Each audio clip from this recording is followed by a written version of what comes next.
Is attraction grown or does it come naturally? There's a guy who checks the boxes, we share the same values and is accountable, but I don't seem to be attracted to him that way. I don't look forward to seeing him or talking to him. Can the attraction be built? No. If you don't look forward to seeing him, that's already a red flag. Because you will see him for the rest of your life. So what do you want to do? We will see him in your children. Abi, that's true. That's true. Your children will talk like him, sleep like him, have mannerisms like him. So there's no escaping him. Is it good to mainly want to be in a relationship with someone who shares similar dreams with me as man? By similar, I mean same vision or career. Is it good? Is it good to mainly want to be in a relationship with someone who shares a similar dream? No. Can With two me be as together man. except they agree? It's good for you to be with a woman that shares your kind of vision. Because like Pastor was saying earlier on, if you are somebody that is a builder, you want to build things, and somebody who does not want to build things, you want to spend the rest of your life with somebody who is not ready to build with you, you will be frustrated in that marriage. So a lot of times in counseling, we advise women, make sure that the kind of guy you want to marry, even men, don't just marry that lady because you feel that, oh, she's pretty, she has all the curves and all the, what do you call it? The hips, lips, and fingertips. Don't be carried away with that. Make sure that the kind of woman you want to marry is the same woman that shares the same vision with you. And also, your kind of vision, maybe you are you're going to be a leader, a top CEO. You must marry someone when you are not available. The person is able to stand in gap for you.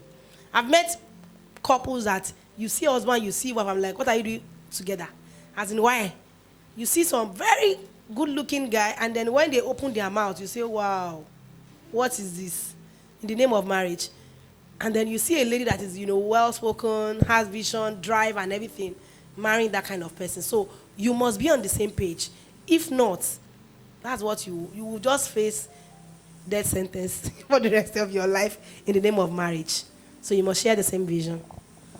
This one is for you because I've not written any book on boundaries. How do you set boundaries with your in-law who spends 90% of their time in your house as newlyweds? They live very close. Is it your question? They live very close and only go home to sleep at night. I'm wondering how that is happening. Do they have your key? So obviously you didn't set that boundaries before now, but then you need to put things in place. You need to first tell your, if it's your wife or your husband, you need to sit down and have a meaningful conversation. Because when it comes to boundaries, especially when somebody has crossed the line, or some people have crossed the line, you can't do it alone. Or else you will form enemies for yourself. So, not because I'm trying to market my book now, but you need to get that book. And is it wrong for you to market the book? There's a chapter dedicated to in-laws on it. So, you need to quickly do it because it's not even just about now. If you don't do it now, if you don't do it immediately, if you don't sit down to have that conversation with your spouse, it's going to get worse by the day. So the in-law here is not specified. So is it the guy's family or the lady's family? Now this is always my counsel. Is it a problem? I think it is a problem. If the problem is with the guy's family, let the guy address his family. If the problem is with the lady's family, let the lady address our family. Don't do a cross, correction. There's no way you want to say it. They are going to take it personal. Do you understand? Yeah. So please, retrace your step. Like I told us, I had to retrace my step. There was a day I just called a meeting of everybody that was living with us. And I gave them ultimatum. Some people took it personally. In fact, some people left so much that today I don't even know where they are anymore. They stopped coming to church. Maybe they blocked my number, I don't know. But I don't even remember. My marriage is more important. But I'm grateful for those who took it and learned from it. Do you understand? One of them is Mr. Dotun Ajayi. Yeah. Where are you, Seth? So I'm always grateful to God for him. And it's not the only one. There's some people here, But they learn because I believe from that correction, they should learn from me, not take it personal. Because if I want the best for you, you should also want the best for me. Okay, pastor now sent us out. Yes. Because I want my because if your marriage fails, they are the ones that will say, and it's your marriage. They won't say they are the ones that destroy your marriage. So I just called the meeting that day and I said, guys, I love you. I've tried this for years. It's not working. And I was kind. I think, how many months did I give you guys? 3 months. 6 months. It wasn't up to 6 months. I couldn't have given you 6 months. I wasn't. No, yeah, 3 months. It was 3 months. You had mentioned it then before you now give them that 3 months. So it was like 6 months altogether. Okay. 3 months. If you want me to help and add to your rent, I will try my best. I'm not promising, but I will try. But everybody, when everybody, please sit down. When everybody left, that was when I knew what it means to be married. I'm telling you, there was this sense of calm. Say, wow. There are some things you can't do if people are living with you as a newlywed. You'll be having sex as if you are sinning. Because you'll be wondering, I should go see anybody around you. Before they start saying, pastor. So you'll be doing things as if you are in sin. Something that have a right. For context, this in-law works, but comes to your house very early before going to work. And you still meet them at home after work. This happens every day. This is serious. The person who owns this in-law, call your in-law to order. No, I'm serious. I don't know, because I don't consider myself as being humorous. I always wonder why you guys are laughing. No, but the person should call their in-law to order or their family member, because they will destroy your marriage. And after they destroy your marriage, they will move on with their life. And the earlier, the better. If I do it today, I'm serious. But do it in a polite way. They may not see, it may be that that's how the guy or the lady grew up. Everybody likes having everybody around, So have the conversation in a polite way. And the person that is not liking this, don't go and meet your spouse and say, "Whoa, see, do something about your family or else." Okay, so let me quickly add this. I think I was discussing with my mentor a couple of weeks back, and I was saying that because we work with families, one of the reasons why I wrote that book is that I realized that there is a lot of pressure on a lot of people. That's parents. So a lot of parents, sometimes they don't feel fulfilled. Some of them feel that the only way they can feel fulfilled is by getting closer to their children, by being in their space, by doing all of those things. Because after training a child, and then the child leaves, and it's as if you're not doing anything. So all they want to do is they still want to be in the face of that child. They still want to control the grandchildren. They still want to have that, And if you are not intentional as husband and wife, before you know it, you are living out your parents. It's as if two kingdoms are coming together. Because in family, if both of you are strong in families, like your father and your mother-in-law, they are very strong with people. Also, the wife also, they will want to control your marriage. Yeah. So you have to have and sometimes it may not be that they decided to control your marriage. They are just playing out their personality. Yes. Yeah. It will just come naturally because that's how they were controlled. So, and it's becoming rampant. That's one of the reasons why I wrote that book. There are people are saying, wait till you get married now. And it doesn't start, some start, in a very, very, what's it called, funny way. A lady wrote to me and she was telling me how from like a week to their wedding, the father-in-law moved in with her husband. Trying to help them sort things, and the mother-in-law. Then the mother-in-law left, the father-in-law didn't leave. They went on honeymoon, came back, and met the father-in-law. Then our own dad too came to visit. Our mom too came. My husband has been in my daughter's place. Oh yeah. Then the mom too left. The two fathers were now staying with them.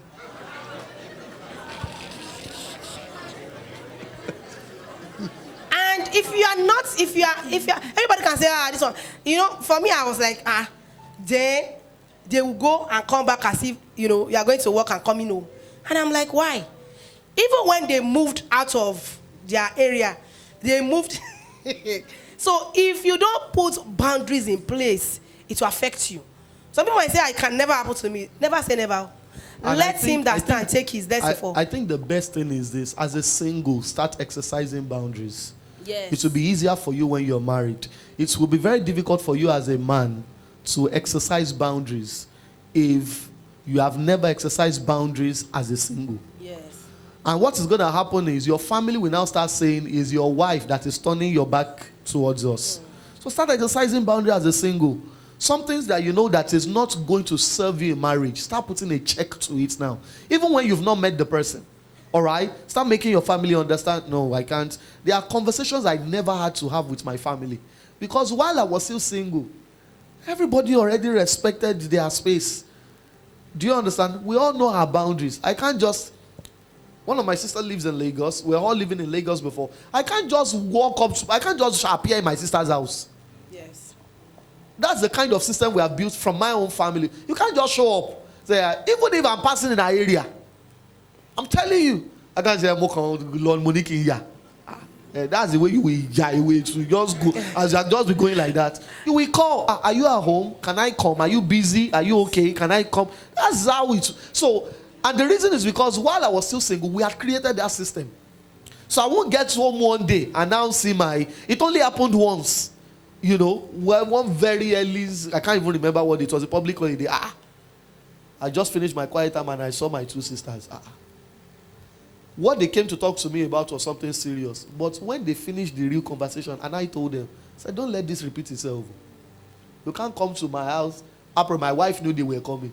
So I called everybody to order. So I don't like that kind of surprises. Because as I saw you, I was scared. The first thing I thought was of her parents. Is mommy okay? Is daddy okay? Like, how would you put me under that kind of stress? Now say our parents are okay. So why are you doing here very early? At 7 a.m. What happened to your husband's house? No. Don't let it. You know, and since that time, it's never repeated itself. I'm talking about this was over 7 years ago. Actually, my in-laws are the best. You know. So they came to tell us about a lot of people living in our house. And I thank God that, they are the best. I love my sister-in-laws and I love my mother-in-law. I'm a sports wife. Where's he? Okay. So it's good. Can I quickly say this? That it's good to set boundaries as a single. That's why you must share the same values, including boundaries. Some people don't have boundaries in their family. Yeah. So if you go and marry from somebody who don't have boundaries, they will be dishonoring you. So don't just be looking at the girl, she's fine. Look at her mother, her father. If she's an orphan, look at the people she's staying with.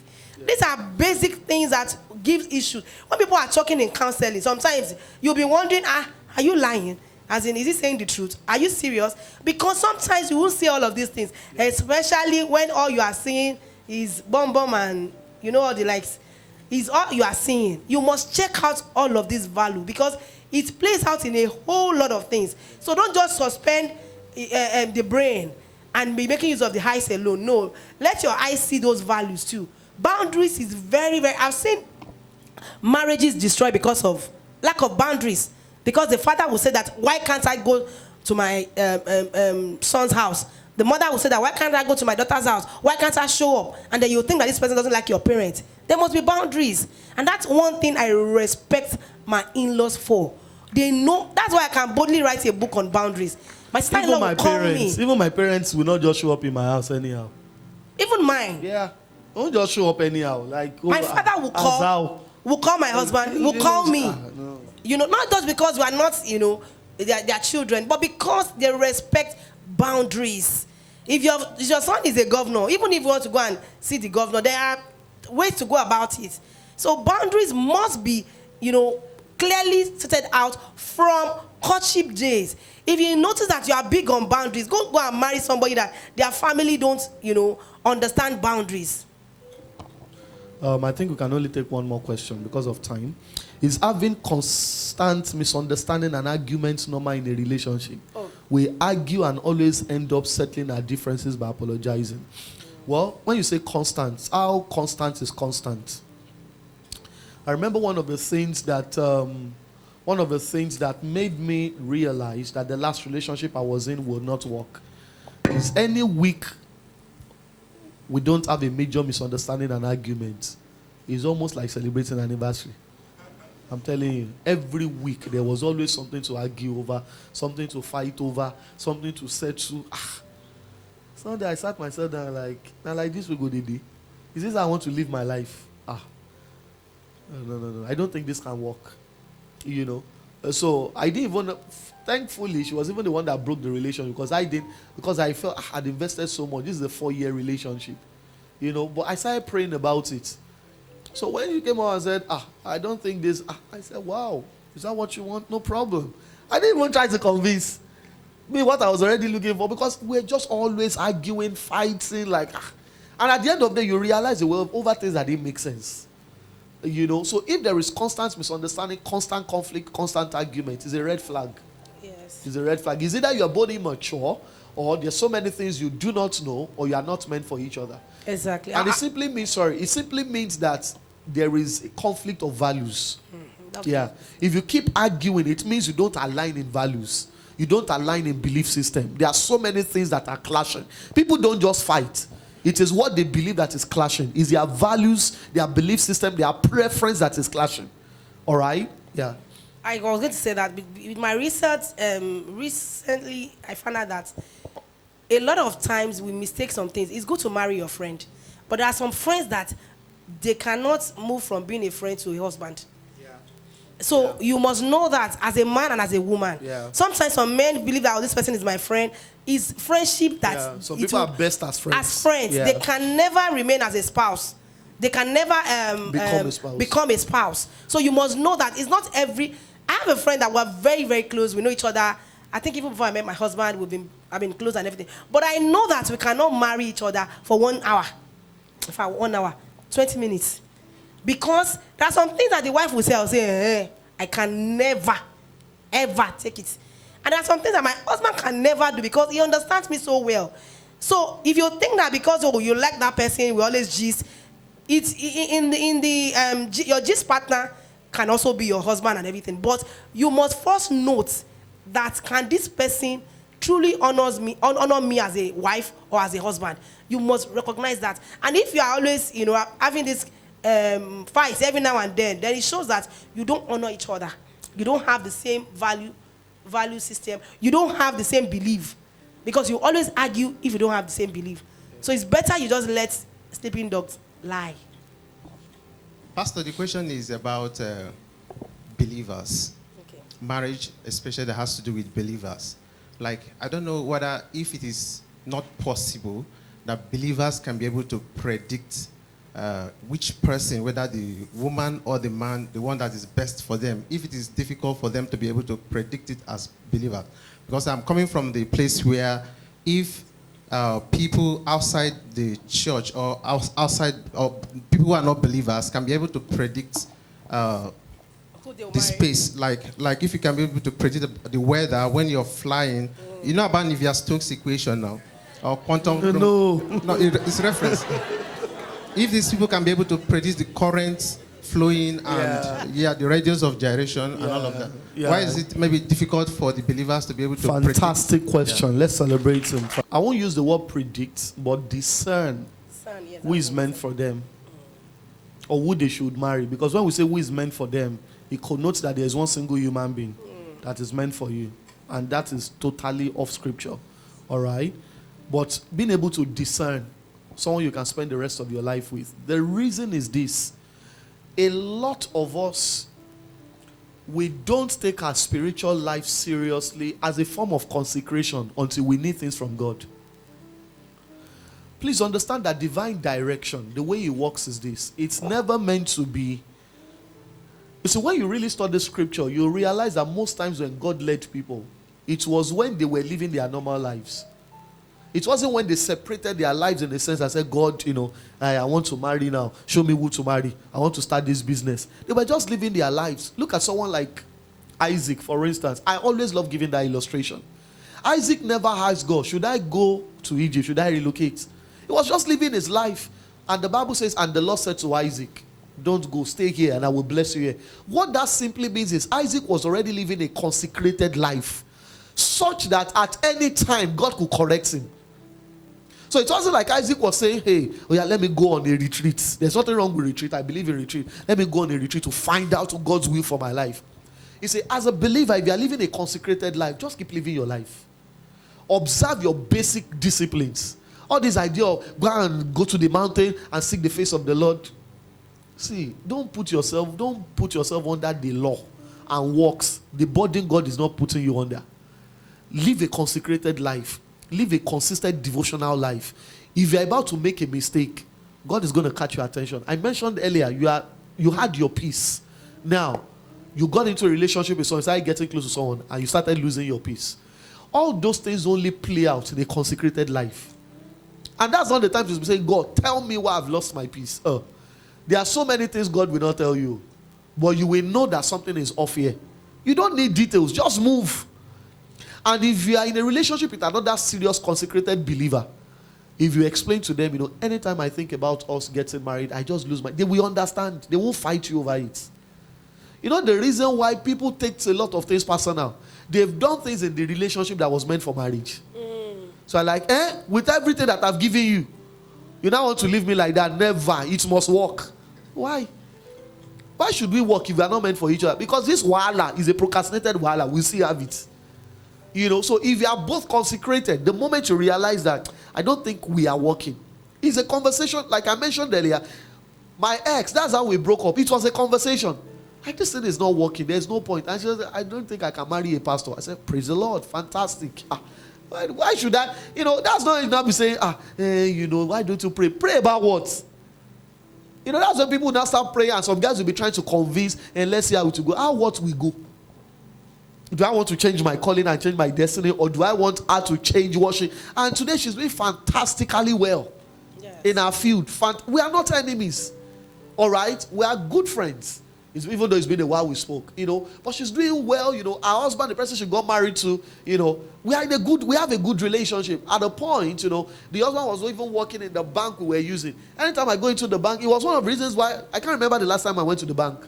Once he just at the point he said, Pastor, stop coming to the bank. Just send someone the moment they get to the bank, just tell them to tell this person they'll, and he's a boss. It's not like cashier. Some of the people working with account, they know what I'm talking about. It's from since then I stopped going to the bank. Because now imagine if I've used his wife anyhow. That I've hunger, leg, hunger, back, hunger. We know now. Will he not know? We'll just say, the pastor. And he'll be teaching people relationship with everything that he has done to my wife. So the reason why we have that cordial relation, sometimes the mom, that my ex-mom, still reaches out to my wife. Yes. Even for you to know the kind of relationship we have. So if you do things God's way, see all this idea of never talk to your ex is because you've done what you should not do. Exactly. Yes. Yes. They block the ex, block the bank, block their destiny, block their. Why?